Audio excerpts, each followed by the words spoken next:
ಈ ಗರಿಗರಿಯಾದ ನಿಪ್ಪಟ್ಟು ನೋಡಿ ಕಟ್ ಮಾಡ್ತಾ ಇದ್ದೀನಿ. ಸೌಂಡ್ ಕೇಳಿಸ್ತಾ ಇರ್ಬೋದು ನಿಮಗೆ.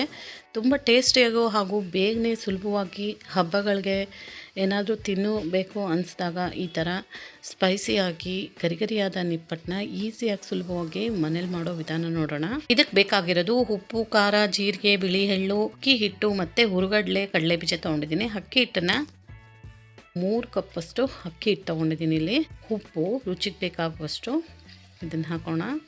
ಜೀರಿಗೆ 1/4 ಟೀ ಸ್ಪೂನಷ್ಟು ಜೀರಿಗೆ, 1/4 ಟೀ ಸ್ಪೂನಷ್ಟು ಖಾರದ ಪುಡಿ, 1 ಸ್ಪೂನಷ್ಟು ಬಿಳಿ ಎಳ್ಳು, ಸ್ವಲ್ಪ ಹಿಂಗು, 1/4 ಟೀ ಸ್ಪೂನಷ್ಟು ಹಿಂಗೆ ಹಾಕ್ಕೊಳ್ಳೋಣ. ಇಲ್ಲಿ ಅರ್ಧ ಕಪ್ಪಷ್ಟು ಕಡಲೆ ಬೀಜ ತೊಗೊಂಡಿದ್ದೀನಿ, ಅರ್ಧ ಕಪ್ಪಷ್ಟೇ ಕಡಲೆನೂ ತೊಗೊಂಡಿದ್ದೀನಿ, ಹುರುಗಡ್ಲೆ. ಇವೆರಡನ್ನು ಸ್ವಲ್ಪ ರಫಾಗಿ ಪೌಡ್ರ್ ಮಾಡ್ಕೊಳ್ಳೋಣ. ಈ ಹಿಟ್ಟಿಗೆ ಇದನ್ನು ಹಾಕ್ಕೊಂಡು ಚೆನ್ನಾಗೆ ಮಿಕ್ಸ್ ಮಾಡ್ಕೋಬೇಕು. ಒಂದು 5ರಿಂದ 6 ಸೆಕೆಂಡು ಚೆನ್ನಾಗೆ ಮಿಕ್ಸ್ ಮಾಡೋಣ. ಈ ಹಿಟ್ಟಿಗೆ ಎಲ್ಲ ಹೊಂದ್ಕೋಬೇಕು. ಇಲ್ಲಿ 3 ಸ್ಪೂನಷ್ಟು ಎಣ್ಣೆನ ಕಾಯಿಸಿ ಇಟ್ಕೊಂಡಿದ್ದೀನಿ. ಬಿಸಿ ಬಿಸಿ ಎಣ್ಣೆನ ಇದಕ್ಕೆ ಹಾಕ್ಕೊಂಡು ಮಿಕ್ಸ್ ಮಾಡ್ಕೊಳ್ಳೋಣ. ಈ ಥರ ಎಣ್ಣೆ ಕಾಯಿಸಿ ಹಾಕೋದ್ರಿಂದ ಅದು ಗರಿಗರಿಯಾಗಿ ಬರುತ್ತೆ ನಿಪ್ಪಟ್ಟು. ತಣ್ಣಗಾದ್ರೂ ಮೆತ್ತಗಾಗೋದಿಲ್ಲ, ಹಾಗೆ ಗರಿಗರಿಯಾಗಿರುತ್ತೆ. 1 ಚಿಟಿಕೆಯಷ್ಟು ಸೋಡಾ ಪುಡಿ ಹಾಕ್ತಾಯಿದ್ದೀನಿ. ನಿಮ್ಗೆ ಇಷ್ಟ ಇದ್ದರೆ ಹಾಕಿ, ಇಲ್ಲದಿದ್ದರೆ ಸ್ಕಿಪ್ ಮಾಡ್ಬೋದು. ಸ್ವಲ್ಪ ಕರಿಬೇವಿನ ಸೊಪ್ಪು, ಸ್ವಲ್ಪ ಚಿಲ್ಲಿ ಫ್ಲೇಕ್ಸ್ ಹಾಕ್ಕೊಂಡು ಚೆನ್ನಾಗಿ ಇದನ್ನೆಲ್ಲ ಹೊಂದ್ಕೊಳ್ಳೋ ಥರ ಮಿಕ್ಸ್ ಮಾಡ್ಕೋಬೇಕು. ಈ ಥರ ಕೈಯಿಂದ ಈ ಥರ ಚೆನ್ನಾಗಿ ಮಿಕ್ಸ್ ಮಾಡಿ ಸ್ವಲ್ಪ ಸ್ವಲ್ಪ ನೀರು ಹಾಕ್ಕೊಂಡು ಚಪಾತಿ ಹಿಟ್ಟಿನದಕ್ಕೆ ಕಲಿಸ್ಕೋಬೇಕು. ಇದನ್ನು ಚೆನ್ನಾಗೇ ನಾದ್ಕೋಬೇಕು. ಎಷ್ಟು ಚೆನ್ನಾಗಿ ನಾದ್ತೀವಿ ಅಷ್ಟು ಚೆನ್ನಾಗೇ ಬರುತ್ತೆ. ಅಕಸ್ಮಾತ್ ಒತ್ತುವಾಗ ಒಡ್ಕೊಂಡ್ರೆ ಇದಕ್ಕೆ 1-2 ಸ್ಪೂನಷ್ಟು ಮೈದಾ ಹಿಟ್ಟನ್ನು ಹಾಕ್ಕೋಬೋದು. ಇಲ್ಲಾಂದರೆ ಇದರಲ್ಲೇ ಕರೆಕ್ಟಾಗಿ ಬರುತ್ತೆ. ಇದನ್ನು ಚಪಾತಿ ಥರ ಲಟ್ಟಿಸ್ಕೊಂಡು ಕಟ್ ಮಾಡಿ ಕರಿಯೋದು. ಇದನ್ನು ಚೆನ್ನಾಗಿ ನಾದಬೇಕು. ನೋಡಿ, ನಾನು ತುಂಬ ಫ್ರೆಸರ್ ಹಾಕಿ ಒಂದು 5ರಿಂದ 10 ನಿಮಿಷಗಳ ಕಾಲ ಚೆನ್ನಾಗಿ ನಾದ್ಕೊಂಡಿದ್ದೀನಿ. ನಾದ್ಕೊಂಡು ಉಂಡೆಗಳಾಗಿ ಮಾಡ್ಕೊಳ್ಳೋಣ. ಇದನ್ನು ದಪ್ಪದಾಗೆ ದೊಡ್ಡ ಚಪಾತಿ ಹೊತ್ತೋ ಹಾಗೆ ಹೊತ್ಕೋಬೇಕು. ಇದನ್ನು ಹಾಗಾಗಿ ದೊಡ್ಡದಾಗಿ 2 ಉಂಡೆಗಳಾಗಿ ಮಾಡ್ಕೊಂಡಿದ್ದೀನಿ. ಒಂದು ಕಲ್ಲ ಮೇಲೆ ಇದನ್ನು ಹಾಕಿ ಇದ್ರ ಮೇಲೆ ಸ್ವಲ್ಪ ಹಿಟ್ಟನ್ನು ಉದುರಿಸ್ಕೊಂಡು ಈ ಥರ ಮಾಡಬೇಕು. ಈ ಥರ ಮಾಡೋದ್ರಿಂದ ಹಂಚು ಹೊಡೆಯೋದಿಲ್ಲ. ಸ್ವಲ್ಪ ದೊಡ್ಡದಾಗಿ ಪ್ರೆಸ್ ಮಾಡಿ ಇದನ್ನು ರತ್ತಣಿಗೆಯಿಂದ ನೀಟಾಗಿ ಹೊಸ್ಕೊಳ್ಳೋಣ. ರೊಟ್ಟಿ ಅಥವಾ ಚಪಾತಿ ಒತ್ತುತ್ತೀವಲ್ಲ ಆ ಥರ ಹೊಸ್ಕೊಂಡು ಸ್ವಲ್ಪ ಹಿಟ್ಟು ಜಾಸ್ತಿ ಹಾಕ್ಕೊಂಡ್ರೆ ಈಸಿಯಾಗಿ ಒತ್ತಕ್ಕೆ ಬರುತ್ತೆ. ಇಲ್ಲ ಬಾಳೆ ಎಲೆ ಮತ್ತು ಪೇಪರ್ ಶೀಟ್ ಮೇಲೆ ಸ್ವಲ್ಪ ಎಣ್ಣೆ ಹಚ್ಕೊಂಡು ಹೊತ್ಕೋಬೋದು. ನಾನು ಈ ಥರ ಈಸಿಯಾಗಿ ಬೇಗ ಆಗುತ್ತೆ ಅಂಥೇಳಿ ಹಿಟ್ಟು ಹಾಕಿ ಚಪಾತಿ ಥರ ಲಟ್ಟಿಸ್ಕೊತಾ ಇದ್ದೀನಿ. ಈ ಥರ ಬರಲಿಲ್ಲ ಅಂದರೆ ಒಂದು ಪ್ಲಾಸ್ಟಿಕ್ ಶೀಟ್ ಮೇಲೆ ಸ್ವಲ್ಪ ಆಯಿಲ್ ಹಚ್ಚಿ ಸ್ವಲ್ಪ ಚಿಕ್ಕ ಚಿಕ್ಕ ಉಂಡೆ ಮಾಡಿಕೊಂಡು ತಟ್ಕೋಬೋದು.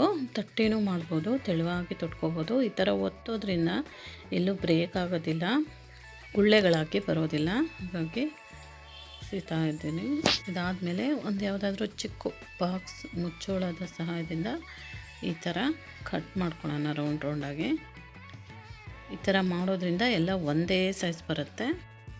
ಈ ಥರ ಈಸಿ ರೆಸಿಪೀಸ್ ಬೇಕು ಅಂದರೆ ನನ್ನ ವಿಡಿಯೋನ ಫಾಲೋ ಮಾಡಿ, ಸಬ್ಸ್ಕ್ರೈಬ್ ಮಾಡ್ಕೊಳ್ಳಿ. ಇಷ್ಟ ಆದರೆ ಪ್ಲೀಸ್ ಒಂದು ಲೈಕ್ ಮಾಡಿ. ಹಾಕಿದ್ದಾವೆ ನಿಪ್ಪಟ್ಟು. ಈ ಸೈಡ್ಸ್ ಎಲ್ಲ ನಿಧಾನವಾಗಿ ತೆಕ್ಕೊಳ್ಳೋಣ. ಪೂರ್ತಿಯಾಗಿ ತೆಗೆದಾದ್ಮೇಲೆ ನೋಡಿ ಈ ಥರ ನೀಟಾಗಿ ಬಂದಿದೆ. ಇದು ಕೈಯಿಂದ ಎತ್ತಕ್ಕೆ ಈಸಿಯಾಗಿ ಬರುತ್ತೆ. ಇವನ್ನೆಲ್ಲ ತೆಗೆದು ಒಂದು ಪ್ಲೇಟಿಗೆ ಹಾಕ್ಕೊಳ್ಳೋಣ. ಒಂದು ಸಾರಿ ಹೊತ್ಕೊಂಡ್ಬಿಟ್ರೆ 7ರಿಂದ 8 ಒಂದೇ ಸಾರಿ ಹಾಕೋಗ್ಬಿಡುತ್ತೆ ನಿಪ್ಪಟ್ಟು. ಈ ಥರ ಚಿಕ್ಕ ಚಿಕ್ಕದಾಗಿ ಮಾಡ್ಕೊಂಡ್ರೆ ಅಂಗಡಿಗಳಲ್ಲಿ, ಬೇಕ್ರಿಗಳಲ್ಲಿ ಎಲ್ಲ ಸಿಗುತ್ತಲ್ಲ ಆ ಥರ ಬರುತ್ತೆ. ಇದನ್ನು ತುಂಬ ತೆಳುವಾಗೂ ಹೊತ್ಕೋಬಾರ್ದು, ದಪ್ಪನೂ ಹೊತ್ಕೋಬಾರ್ದು. ನೋಡಿ ಈ ಮೀಡಿಯಮ್ ಸೈಜಲ್ಲಿ ನೋಡಿ ಇಷ್ಟು ದಪ್ಪವಾಗಿ ಹೊತ್ಕೊಂಡಿದ್ದೀನಿ. ತುಂಬ ತೆಳುನೂ ಇರಬಾರ್ದು, ದಪ್ಪನೂ ಇರಬಾರ್ದು. ಇದು ಆ ಸೈಜಲ್ಲಿ ಹೊತ್ಕೊಂಡ್ರೆ ಕರೆಕ್ಟಾಗಿ ಕ್ರಿಸ್ಪಿಯಾಗುತ್ತೆ. ಇನ್ನೊಂದು ಉಂಡೆನೂ ಇದೇ ಥರ ಹೊಸ್ಕೊಂಡು ಕಟ್ ಮಾಡ್ಕೊಳ್ಳೋಣ. ಇಷ್ಟು ಹಿಟ್ಟಲ್ಲಿ ಸುಮಾರು ಒಂದು 25ರಿಂದ 30 ಆಗಿದ್ದಾವೆ. ನೋಡಿ ಈ ಥರ ಎಲ್ಲನೂ ಕಟ್ ಮಾಡ್ಕೊಂಡು ಸೈಜ್ ತಗೊಂಡು ಬಿಸಿ ಎಣ್ಣೆಯಲ್ಲಿ ಕರ್ಕೊಂಡ್ರೆ ರೆಡಿ ಆಗುತ್ತೆ ಬಿಸಿ ಬಿಸಿಯಾದ ಗರಿಗರಿಯಾದ ನಿಪ್ಪಟ್ಟು. ನಿಮಗೆ ನನ್ನ ವಿಡಿಯೋ ಇಷ್ಟ ಆದರೆ ಪ್ಲೀಸ್ ಲೈಕ್ ಮಾಡಿ, ಶೇರ್ ಮಾಡಿ, ಸಬ್ಸ್ಕ್ರೈಬ್ ಮಾಡ್ಕೊಳ್ಳಿ. ಇಲ್ಲಿ ನೋಡಿ ಕಾದಿರೋವಂಥ ಎಣ್ಣೆಗೆ ಸ್ವಲ್ಪ ಹಿಟ್ಟನ್ನು ಹಾಕಿದ ತಕ್ಷಣ ಮೇಲೆ ಬಂದರೆ ಚೆನ್ನಾಗಿ ಕಾದಿದೆ ಎಣ್ಣೆ ಅಂತ. ಈಗ ಸ್ಟವನ್ನು ಸಿಮ್ಮಲ್ಲಿ ಇಟ್ಕೊಂಡು ಒಂದೊಂದಾಗಿ ಹಾಕ್ಕೋಬೇಕು. ಹಾಕ್ಕೊಂಡು ಈ ಪ್ರತಿಯೊಂದನ್ನು ಈ ಥರ ತಿರುಗಿಸಿ ಹಾಕ್ಕೋಬೇಕು. ಒಂದು 2-3 ಸೆಕೆಂಡ್ ಹಾಕಿ 2-3 ಸೆಕೆಂಡ್ ಹೀಗೆ ಬಿಟ್ಟು ಆಮೇಲೆ ತಿರುಗಿಸಿ ಹಾಕ್ಕೋಬೇಕು. ತಕ್ಷಣವೇ ತಿರುಗಿಸ್ಬಿಟ್ರೆ ಅದು ಮುರಿದೋಗೋ ಚಾನ್ಸಸ್ ಇರುತ್ತೆ. ಹಾಗಾಗಿ ಒಂದು 2-3 ಸೆಕೆಂಡ್ ಬಿಟ್ಟಾದಮೇಲೆ ತಿರುಗಿಸಿ ಹಾಕ್ಕೊಂಡು ಮತ್ತೆ ಒಂದು 2-3 ಸೆಕೆಂಡು ಚೆನ್ನಾಗಿ ಗರಿ ಗರಿ ಹಾಕೋವರೆಗೂ ಗೋಲ್ಡನ್ ಕಲರ್ ಬರೋವರೆಗೂ ಬೇಯಿಸ್ಕೊಂಡು ತೆಕ್ಕೊಂಡ್ರೆ ಕ್ರಿಸ್ಪಿ ಆದಂಥ ನಿಪ್ಪಟ್ಟು ಮನೆಯಲ್ಲೇ ಸುಲಭವಾಗಿ ಹಬ್ಬಗಳಿಗೆ ಟೇಸ್ಟಿಯಾಗಿ ಸುಲಭವಾಗಿ ಮಾಡ್ಕೋಬೋದು. ನೋಡಿ, ಇನ್ನೊಂದು ಹಿಬ್ಬೆನೂ ಹಾಕ್ಕೊಂಡು ತೆಕ್ಕೊತಾ ಇದ್ದೀನಿ. ಗರಿ ಗರಿಯಾದ ನಿಪ್ಪಟ್ಟು ಒಂದೂ ಬ್ರೇಕ್ ಆಗಿಲ್ಲ, ನೀಟಾಗಿ ಬಂದಿತ್ತು, ಟೇಸ್ಟೂ ಚೆನ್ನಾಗಿತ್ತು. ಇದೇ ಥರ ಟ್ರೈ ಮಾಡಿ ನೋಡಿ, ಹೇಗೆ ಬಂತು ಅಂತ ಕಮೆಂಟಲ್ಲಿ ತಿಳಿಸಿ. ನಿಮ್ಮ ಕಡೆ ನಿಪ್ಪಟ್ಟು ಹೇಗೆ ಮಾಡ್ತೀರಾ ಕಮೆಂಟಲ್ಲಿ ತಿಳಿಸಿ. Thank you. ನೀವು ಟ್ರೈ ಮಾಡಿ ನೋಡಿ, ಈ ಥರ ಗರಿ ಗರಿ ನಿಪ್ಪಟ್ಟು ಹೇಗೆ ಬಂತು ಅಂತ ಕಮೆಂಟಲ್ಲಿ ತಿಳಿಸಿ.